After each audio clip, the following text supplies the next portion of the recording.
Converting to radian measure always involves us multiplying times pi over 180.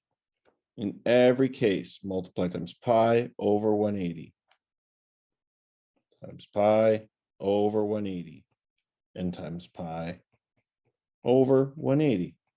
In every case, that's what we're doing. We know that 30 goes into 186 times, so we got pi over 6 radians. Let's see, going on, 225 over 180, we know that the result of this is going to be 5 pi over 4.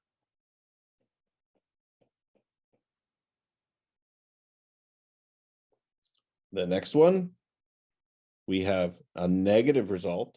This one's going to be negative 5 pi over 6, 15 over 18 reduces to 5 over 6. Yep, 5 pi over 6.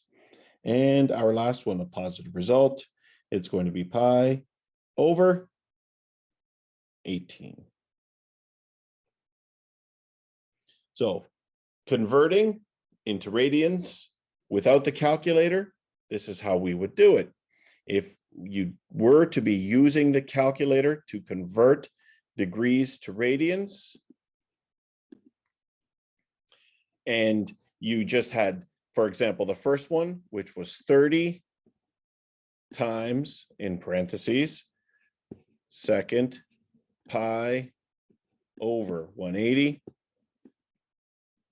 The calculator won't give it to you in decimal form, which is 0.52358, so on and so forth, right?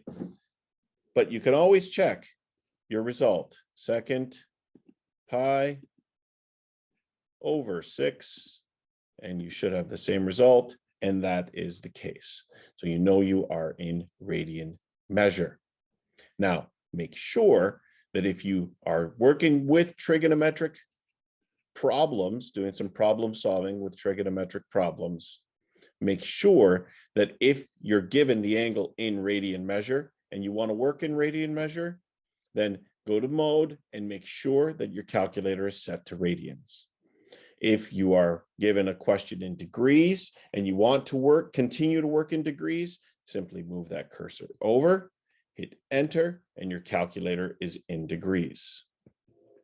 Now, for converting degrees to radians, we do not need to worry about it for these problems because all we're trying to do is express them in radian measure for these problems.